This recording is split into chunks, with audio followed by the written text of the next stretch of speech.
जय हिंद दोस्तों, स्वागत करता हूं आपके अपने YouTube चैनल अमित विकल क्लासेस में। आज हम देखेंगे सीरीज का पार्ट नंबर 16 और पार्ट नंबर 16 का जो पहला क्वेश्चन है वो है आपका भाई आयु संबंध से दिया हुआ क्वेश्चन है। तो देखिएगा 3-4 दिन हमारी इसलिए वीडियो नहीं आ पाई क्योंकि हमारा जो कोचिंग सेंटर है हमने दूसरी जगह अपना कोचिंग सेंटर जो है ना, हमारे जो कोचिंग का वो हमने शिफ्ट किया हुआ है।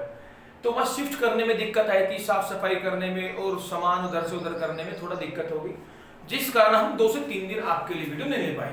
अब रेगुलर रहेगा। देखिएगा पहला क्वेश्चन क्या कह रहा है, रोहित की वर्तमान आयु निशांत की आयु की 3.5 गुना से 6 साल कम है। रोहित की वर्तमान आयु निशांत की वर्तमान आयु की 3.5 गुना से 6 साल कम है। अब उसने कहा अगले साल निशांत की आयु रोहित की आयु की 1/3 हो जाएगी, तो रोहित की आयु कितनी है क्या कीजिएगा। देखना ये रहा है रोहित और ये रहा निशांत। मैं एक बार समझा दूं, ध्यान दीजिएगा। रोहित की आयु निशांत की आयु का 7/2 है। देखना 7/2 का मतलब है 3.5। तो मैं कह सकता हूं मैं निशांत का 7/2 निकाल रहा हूं। तो निशांत की वैल्यू छोटी वैल्यू में उम्र आई 2। अरे बताओ रोहित की कितनी आई 7। उम्मीद करता हूं समझ में आ गई होगी।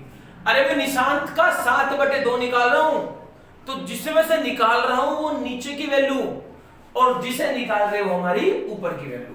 यानी कि मैं कह सकता हूं रोहित की उम्र मैंने 7x मान ली और निशांत की मैंने मान ली कितनी भाई 2x। अब देखो उसने क्या कहा, उसने कहा रोहित की आयु निशांत की आयु के 3.5 गुना से 6 कम है। अगर मैं इसमें से 6 घटा दूं तो लो जी लो, ये रोहित की उम्र निकल के आ गई और ये आ गई भाई निशांत की उम्र। क्लियर है। अब उसने कहा 1 साल के बाद निशांत की आयु रोहित की आयु का 1/3 होगी। मैं कह रहा हूं 1 साल के बाद रोहित की निशांत की आयु रोहित की आयु का 1/3 होगी। ये बताओ 1 साल के बाद रोहित की उम्र कितनी होगी। तो मैं आपको बता दूं 1 साल के बाद जो रोहित की उम्र होगी वो होगी जी आपका 7x और -5। और 1 साल के बाद जो निशांत की आयु होगी वो होगी जी 2x प्लस के कितने भाई 1। इसमें भी 1 जोड़ देंगे, इसमें भी 1 जोड़ देंगे। अब देखो उसने क्या कहा, सुन लीजिएगा। निशांत की आयु रोहित की आयु का 1/3 है। यानी कि अगर मैं इसकी उम्र का 1/3 निकाल दूं तो यो बराबर किसके होगा 2x प्लस 1 के। अब कुछ नहीं करना है, बस आपको सोल्व कर देना है। देखना 2 की गुणा इधर कर दीजिएगा, तो मैं इधर सोल्व कर रहा हूं। देखना 7x - 5 बराबर, देखना 3 दूनी 6 यानी कि 6x प्लस के कितने भाई 3। 3 दूनी 6 और प्लस का प्लस और 3 एकम कितना भाई 3। x की वैल्यू एक तरफ कर लो और वैसी वैल्यू एक तरफ कर लो। देखना 6x इधर आकर माइनस हो जाएगा, 7x में से 6x गया तो आपका बचा भाई x। ये -5 है, जब आप इसे दूसरी तरफ भेजोगे तो प्लस हो जाएगा और 5 और 3 कितना हो गया 8। तो ये बताओ x की वैल्यू कितनी आई 8। हमारे से पूछ रहा है रोहित की वर्तमान आयु कितनी है। ये बताओ रोहित की वर्तमान आयु है 7x - 6। अगर मैं x की जगह 8 रख दूं और उसमें से फिर 6 घटा दूं तो रोहित की वर्तमान आयु निकल कर जाएगी। तो देखिएगा धर दीजिएगा मान 7 × 8 और -6 यानी कि 7 × 8 = 56 और 56 में से 6 गया तो ये बताओ आंसर क्या निकल के आया 50 और 50 ही हमारा क्या होगा आंसर होगा। ये रहा आपका क्वेश्चन नंबर 2। देखिएगा उसने कहा एक संख्या 9 5 के अनुपात में है। 9 और 5 के अनुपात में है। उसने कहा अगर प्रत्येक संख्या में 8 जोड़ दिया जाए, यानी कि मैं इसमें भी 8 जोड़ दूं और मैं इसमें भी 8 जोड़ दूं तो जी अनुपात होता है 5:3। सिंपल क्वेश्चन है और आपके एग्जाम में प्रीवियस पेपर में आया हुआ है। 2018 सीबीटी में क्वेश्चन ही पूछा गया है। हमारे से पूछ रहा है सबसे बड़ी संख्या कौन सी है, क्या कीजिएगा। तो देखो कैसे करेंगे, बिल्कुल आसान है। करना कैसे इस बात को ध्यान दीजिएगा। ये बताओ यह अनुपात है 9:5, यह है 5:3। तो अब आप एक काम करेंगे, ये बताओ यहां इन दोनों में कितने का अंतर है 2 का। और यहां इन दोनों में कितने का अंतर है? 4 का। मैंने आपको पहले भी बताया है, अगर आप रेशियो के अंतर को इक्वल कर लोगे तो रेशियो में समान रूप से वृद्धि हो जाएगी।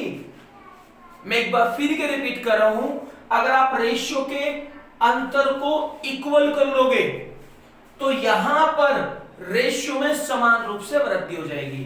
जैसे कि यहां 2 का अंतर है या 4 का अंतर है, तो यहां भी 4 बना लो, और यहां 4 बनाने के लिए कितने की गुणा करेंगे? 2 की। तो 2 की गुणा तो यहां कर दी और 2 की गुणा मैंने यहां कर दी। ये बताओ कितना था? 9। यानी कि पहले संख्या 9 थी और 9 से कितनी हो गई? 10। यानी कि छोटी वैल्यू में 1 बढ़ा। ऐसे ही यहां 5 थी, 5 से कितनी हो गई? 6। यानी कि यहां भी छोटी वैल्यू में 1 वैल्यू बढ़ी। अरे छोटी वैल्यू में 1 बढ़ा और वास्तव में कितना बढ़ा? 8। तो ये बताओ 1 बराबर किसके होगा? 8 के। यानी कि छोटी वैल्यू में तो बढ़ोतरी हुई है वो 1 की हुई है और वास्तव में 8 की हुई है। तो 1 की वैल्यू 8 के बराबर है। सबसे बड़ी संख्या पूछ रहा है। अरे बताओ सबसे बड़ी संख्या कौन सी है? 9। तो 9 की वैल्यू क्या होगा? 72। और 72 ही हमारा क्या होगा? आंसर होगा। देखिएगा, ये रहा आपका क्वेश्चन नंबर 3। देखिए तो ये क्वेश्चन अच्छे लेवल का क्वेश्चन है और आपका 2018 सीबीटी की परीक्षा में ये दिया हुआ है। अगर मैं बात करने लगूं, इस टाइप के क्वेश्चन आपके 10+2 और सीजीएल में आए हुए क्वेश्चन है। और देखो सिलेबस की कोई बात नहीं होती कि कहां से कोई क्या क्वेश्चन दे देगा। तो ये क्वेश्चन आपका है ना सीबीटी 2018 ग्रुप डी में आया हुआ है और ये एसएससी सीजीएल में भी आया हुआ क्वेश्चन। तो देखो कैसे करेंगे, ध्यान दीजिएगा। मैं कह रहा हूं 2 कंटेनर है, मान लीजिए कि 2 कंटेनर हुए, इनमें दूध और शहद और पानी का जो अनुपात है वो जी 4:3 है। पहले कंटेनर में 4:3 और दूसरे कंटेनर में शहद और पानी का जो अनुपात है वो है जी 6:7। अब उसने क्या कहा, सुन लीजिएगा। उसने कहा हमने है ना उसने कहा कि तीसरे कंटेनर में शहद और पानी का समान अनुपात करना। यानी कि हमें एक तीसरा कंटेनर है, उसमें शहद और पानी का जो अनुपात है ना वो 1:1 करना। देखो समान अनुपात तो तभी होगा जब 1:1 होगा। अब उसने क्या कहा, सुन लीजिएगा। तो प्राप्त करने के लिए अन्य कंटेनर से कितने लीटर मिश्रण को दूसरे कंटेनर से 3.5 लीटर के साथ जोड़ा जाए। कहने का मतलब क्या है, इसमें से उसने 3.5 लीटर मिश्रण निकाला है, दूसरे वाले कंटेनर से 3.5 लीटर निकाला है। तो ये पूछ रहा पहले वाले से कितना निकाले, ज्ञात कीजिएगा, ताकि दोनों शहद और पानी तीसरे कंटेनर में समान अनुपात हो जाए, ज्ञात कीजिएगा। अब समझ लो, शहद पानी शहद पानी शहद पानी कह रहा है। इसमें 1:1 का अनुपात करने के लिए हमने दूसरे कंटेनर से 3.5 लीटर निकाला। तो ये पूछ रहा पहले कंटेनर से कितना लीटर निकालना पड़ेगा, ज्ञात कीजिएगा। देखो कैसे करेगा, आप एक काम करेगा तो शहद को प्रेफर कर लीजिएगा या पानी को। मैं शहद को लेकर चल रहा हूं। यहां टोटल मात्रा है 7 और 7 में बताओ शहद कितना है? 4। यानी कि 4/7 हमारा शहद हो गया। ऐसे ही इसमें जो टोटल मात्रा है 7 और 6 13। अब 13 में बताओ शहद कितना है? 6। यानी कि 6 में कितना जी? 13। ऐसे ही यहां टोटल मात्रा है जी 2 और 2 में शहद कितना है? 1। यानी कि 1 में कितना? 2। और एलिगेशन मशीन का क्या कर देंगे भाई? इस्तेमाल। अब जब हम एलिगेशन का मशीन का इस्तेमाल करेंगे तो यहां हम इन दोनों का अंतर करेंगे और यहां भी हम इन दोनों का अंतर करेंगे। तो जब मैं इन दोनों को घटाऊंगा ना तो यहां से निकल के आएगा जी 1/26। कितना निकल के आएगा? 1/26। और जब मैं यहां से इन दोनों को घटाऊंगा तो जी यहां से निकल के आएगा 1/14। कितना निकल के आएगा भाई? सॉरी, यहां से तो निकल के आएगा 1/14 और यहां से निकल के आएगा 1 में कितना भाई? 26। इन दोनों का जो अंतर होगा वो होगा 1/14 और इन दोनों का जो अंतर होगा वो 1 में कितना होगा जी? 26। अब करना क्या है, देखना आप इन दोनों की क्रॉस गुणा कर दो, इसकी इधर गुणा कर दो, इसकी इधर गुणा कर दो। तो ये बताओ 26 रेशियो कितना होगा जी? 14। और अगर मैं 26 और 14 का अनुपात निकालने लगूं तो ये निकल के आएगा जी 13 अनुपात कितना जी? 7। 13 अनुपात कितना जी? 7। इस 13:7 का मतलब है कि दूसरे वाले मिश्रण से छोटी वैल्यू में 7 लीटर मिश्रण निकाला है। कितना निकाला है? 7 लीटर पानी, 7 लीटर मिश्रण निकाला है। और पहले वाले कंटेनर से निकाला है जी 13 लीटर। कितना? 13 लीटर। ये बताओ वास्तव में कितना निकाला है? 3.5। और यहां छोटी वैल्यू में कितना निकाला है? 7। तो जो बड़ी वैल्यू तो रख देंगे, जो वास्तव में है वैल्यू, ओरिजिनल वैल्यू, उसे तो रख देंगे ऊपर, और जो जी हमने निकाली है उस वैल्यू को कहां रख देंगे? नीचे। और हमारे से पूछ रहा है कि पहले वाले बर्तन से कितना निकाला। अरे बताओ पहले वाले बर्तन से निकाला कितना है? 13। तो इनटू में क्या कर देंगे जी? 13। देखना एक जीरो इधर का आगे देखना 10 बेर ये डिवाइड कर दिया है, 5 बेर ये डिवाइड कर दिया, 13 पंजे 65। और जब मैं 65 को 10 से डिवाइड करूंगा तो आपका आंसर आएगा 6.5। और यही हमारा क्या होगा? आंसर होगा। ये रहा आपका क्वेश्चन नंबर 4। देखिएगा उसने क्या कहा। उसने कहा एक दिन में बेचे गए सभी टिकटों में से 40% टिकट विद्यार्थियों द्वारा खरीदे गए। जितने भी टिकट बिके उनमें से 40% विद्यार्थी ने खरीद लिए। अब उसने क्या कहा? यदि उस दिन बेचे गए टिकटों की संख्या 1225 थी, टोटल जो बेचे गए थे 1250 थे, उसने कहा कि विद्यार्थी के द्वारा कितने टिकट खरीदे गए ज्ञात कीजिएगा। अरे टोटल टिकट बिके थे 1250 और विद्यार्थियों के द्वारा खरीदे गए थे 46%। तो बस क्या पूछ रहा, आपको क्या करना? कुछ ही नहीं करना, 1250 का 40% निकाल देना है। तो 1250 इंटू 40 अपोन में कितने? 100। अगर मैं 0 0 काट दूं, 5 से 2 बेर काट दूं और 5 से 25 बार काट दूं, और देखना 2 से 46 कटेगा आपका 23 बार। तो हमारा क्या बचा? सुन लीजिएगा, आप 25 की 23 में गुणा कर दो। जैसे ही 25 की 23 में गुणा करोगे, 25 या 75 का 5 का हासिल लगा 7, 25 दूनी 50 और 7 कितना? 57, यानी कि 575। और 575 ही हमारा क्या होगा? आंसर होगा। ये रहा आपका क्वेश्चन नंबर 5। देखो आपके रेलवे ग्रुप डी एनटीपीसी में इसी प्रकार के क्वेश्चन, आसान क्वेश्चन आएंगे। इससे पहले वाला भी क्वेश्चन आपके एग्जाम में आया है और ये वाला क्वेश्चन भी सारे एग्जाम में आए हुए क्वेश्चन है, और ये भी आपका सीबीटी परीक्षा 2018 में आया हुआ है। सिंपल क्वेश्चन है, कैसे करना है ध्यान दीजिएगा। उसने कहा ए की आय बी की आय से 10% अधिक है। ए की आय बी की आय से 10% अधिक, और बी की आय सी की आय से 20% क्या है भाई? कम है। तो उसने कहा ए बी सी का अनुपात क्या होगा। तो देखिएगा ये होगा ए, और मान लीजिएगा ये होगा बी, और मान लीजिएगा ये हो गया सी। उसने कहा ए की आय बी की आय से 10% अधिक, यानी कि यहाँ ए की जो वैल्यू है ना वो बी की वैल्यू से 10% अधिक है। तो उसने कहा बी की आय, अरे इस बी की आय सी की आय से 20% कम है, यानी कि बी की वैल्यू सी की वैल्यू से 20% क्या है भाई? कम है। हमारे से पूछ रहा है निकाल अनुपात। ये बताओ ए की वैल्यू किसके ऊपर डिपेंड है? बी के ऊपर डिपेंड है, और बी की वैल्यू किसके ऊपर डिपेंड है जी? सी के ऊपर डिपेंड है। बात हो रही है परसेंटेज की, तो मैंने सी की वैल्यू 100 मान ली, बी की वैल्यू सी की वैल्यू से 20% कम।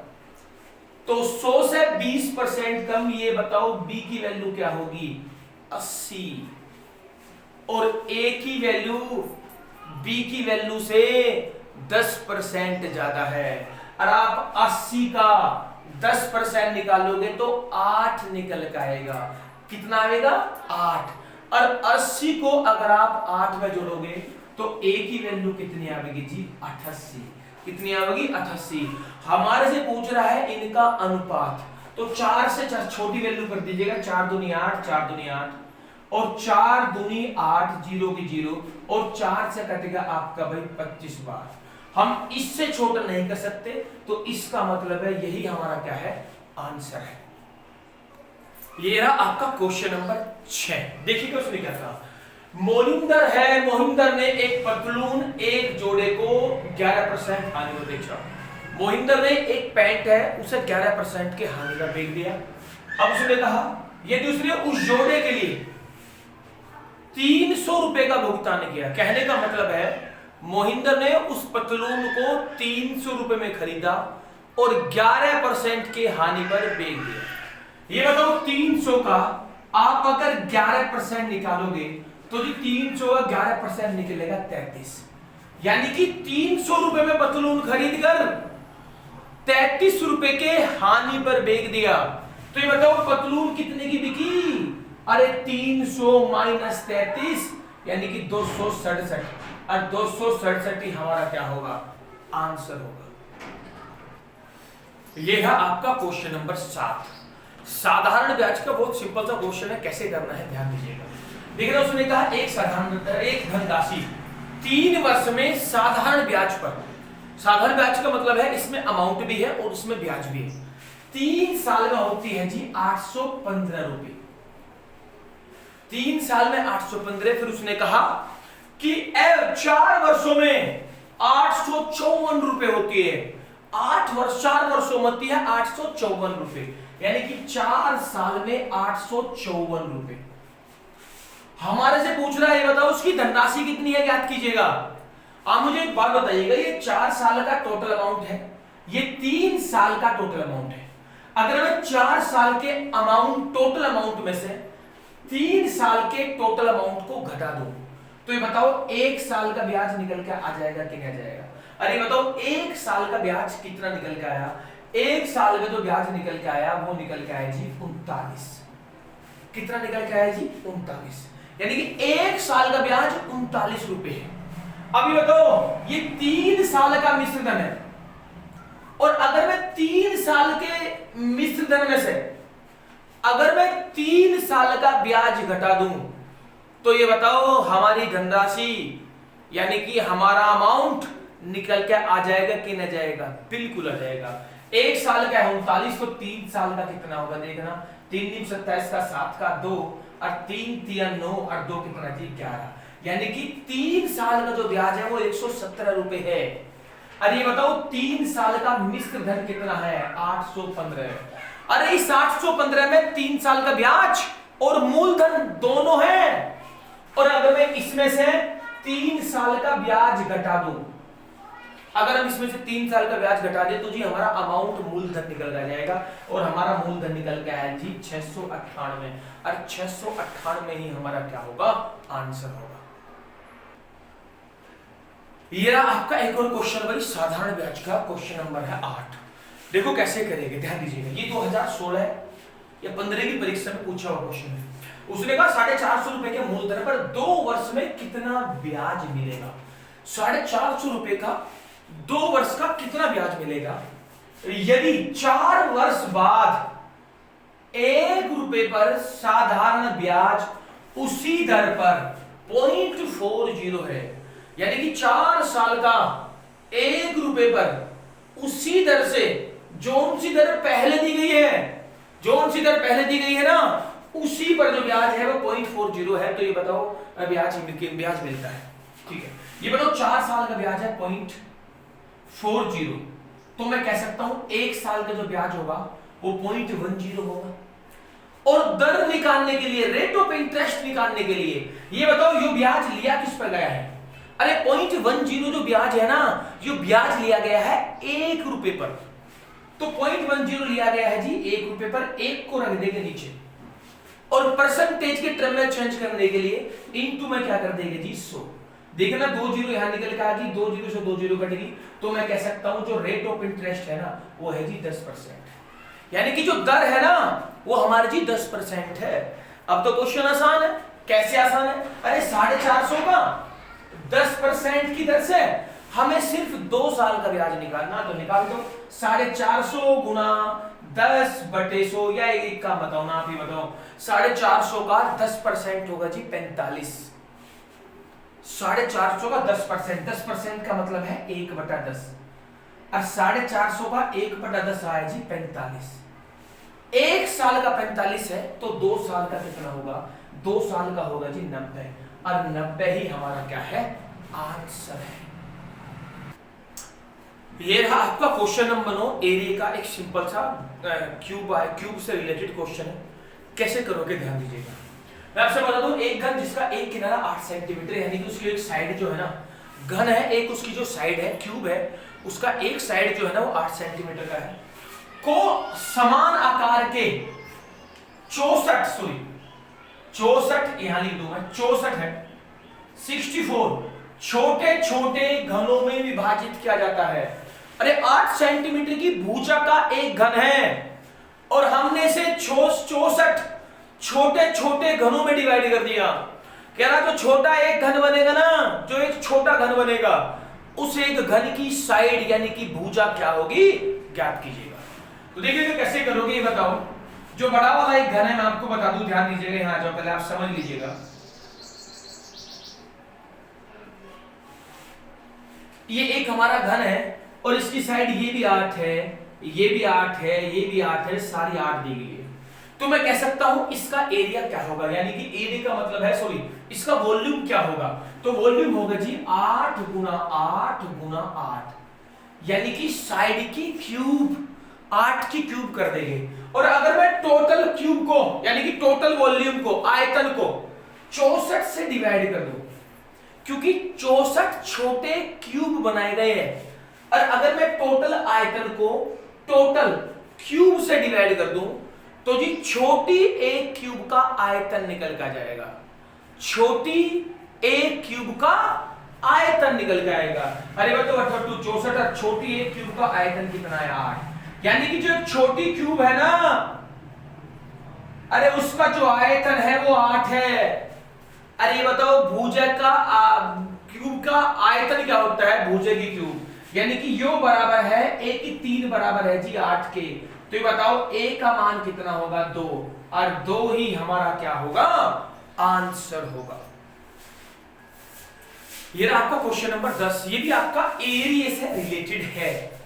देखिएगा उसने कहा था एक लंबवत शंकु है, शंकु का मतलब है जी कोण, और उसकी ऊंचाई यानी कि हाइट क्रमशः रूट 429 और 25 सेंटीमीटर है। इसकी दो हाइट दी गई है, इसका मतलब एक तो त्रियंक ऊंचाई है और एक ऊंचाई है, ठीक है। अब उसने कहा पाई का मान 22/7 मानते हुए शंकु का पृष्ठ वक्र पृष्ठ क्षेत्रफल क्या होगा। देखो वृत्त पृष्ठ क्षेत्रफल का मतलब होता है जी curved surface of area, curved surface of area. तो ध्यान रखना ये आपका शंकु हुआ, मैं आपको समझा दूं, ध्यान दीजिएगा। और ये आपका सेंटर है, और मैं आपको बता दूं इसमें दो हाइट होगी, एक तो भाई ये वाली हाइट होगी और एक आपका भाई ये वाली हाइट होगी। और आप भी अगर इस सेंटर से बाहर की छोर को तरफ को चलोगे तो ये आपकी रेडियस होगी। रेडियस का मतलब होगा जी आपका त्रिज्या, यानी कि ये आपकी त्रिज्या है। अब आपको बता दूं इन दो हाइट में से एक त्रियंक जो हाइट है वो दी गई उसने जी 25 सेंटीमीटर, और जो डायरेक्ट सीधी हाइट है वो उसने दी गई है जी रूट 429। हमारे से पूछ रहा है इसका लंबवृत्त, हाँ शंकु का वृत्त पृष्ठ क्षेत्रफल क्या होगा, पृष्ठ क्षेत्रफल क्या होगा ज्ञात कीजिएगा। ध्यान रखना पृष्ठ पृष्ठ का जो क्षेत्रफल का जो फॉर्मूला होगा वो होगा जी पाई आर एल, यानी कि पाई का मान है 22/7। लो जी, 22/7 लिख दिया, लेकिन मेरे पास एल तो है लेकिन मेरे पास आर नहीं है। तो सबसे पहले क्या निकालेंगे, रेडियस त्रिज्या निकालेंगे, उसके बाद इस रेडियस त्रिज्या को यहां रख देंगे और फिर हमारा क्या निकल कर जाएगा आंसर। तो कैसे निकालेंगे ध्यान दीजिएगा। ध्यान रखना जो रेडियस है ना वो बराबर होती है जी एल का स्क्वायर माइनस एच का स्क्वायर, और इन दोनों के स्क्वायर को, अगर स्क्वायर के अंतर को अगर मैं रूट में रख दूंगा तो जी यहां से क्या निकल कर जाएगी आपकी त्रिज्या निकल कर जाएगी, यानी कि ये वाली क्या निकल कर जाएगी आपकी त्रिज्या निकल कर जाएगी।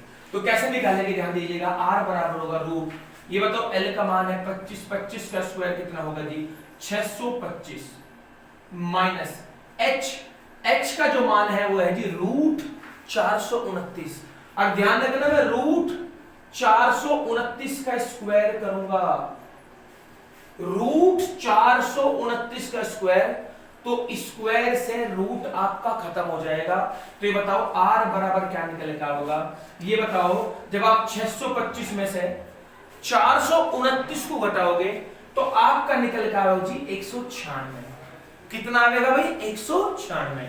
तो r बराबर आया रूट 196। तो मैं कह सकता हूं आर की जो वैल्यू होगी वो बराबर किसके होगा भाई, 14 के। किसके बराबर होगा जी, 14 के। आर का मान 14 हुआ। अब हमारे से पूछ रहा कि इसका वृत्त व पृष्ठ क्षेत्रफल क्या होगा, और उसका फॉर्मूला है पाई आर एल। तो पाई का मान तो वो 22/7, आर का मान हुआ 14। अरे बताओ एल का मान कितना हुआ, अरे एल का मान हुआ जी 25। कितना हुआ जी, 25। तो देखना 7 दूनी कितना जी, 14। 7 दूनी 14, 25 दूनी 50, और मैं 50 की 22 में गुना कर रहा हूं। और जब मैं 50 की 22 में गुना करूंगा तो 0 की 0, 5 दूनी 10, 5 दूनी 10 की 5 दूनी 10 की सिकुड़ हासिल लगाए, 5 दूनी 10 अरे कितना जी 11। तो ये बताओ आपका आंसर कितना आया, 1100। और 1100 ही हमारा क्या होगा, आंसर होगा। अगर आपको ये वीडियो पसंद आई है तो प्लीज चैनल को सब्सक्राइब करेगा, वीडियो को लाइक करेगा, और ज्यादा से ज्यादा सभी ग्रुप में और सभी दोस्तों के पास इस वीडियो को शेयर करेगा। सभी को वीडियो देखने के लिए मेरा प्यार भरा नमस्कार। जय हिंद।